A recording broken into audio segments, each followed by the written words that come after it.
reason 9005 of why bacteria do more for us than we do for ourselves is this super cool fact about people who are bakers. And if you've ever thought that person who bakes bread all the time, I don't know, their bread is just better than mine, it probably is. No, yes, and not for the reason you think. I'm sure you're awesome. Keep baking. I'm sure you'll do great.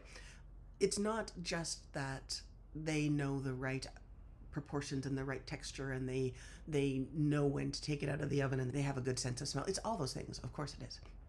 But the super cool thing is that they have studied the hands, they have studied the bacterial colonies on the hands of people who bake all the time and people who don't. And the people who are there with their hands in the dough and kneading and helping have more colonies and more of a variety of colonies of bacteria on their hands.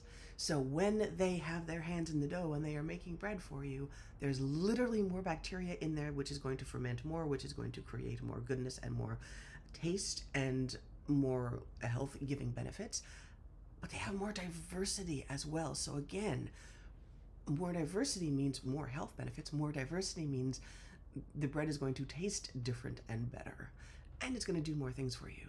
So the very cool thing, those people wash their hands all the time before they massage the dough. They wash their hands, and those colonies don't just stay on there for an hour after they've kneaded dough. Those colonies stay there. They've decided, we are going to live here, we are going to help them continue to evolve. They're having a really wild party on these bakers' hands all the time so that they can continue to gravitate towards the place where they're going to do the most good and where they're going to make you the best tasting bread. And I think that's pretty cool.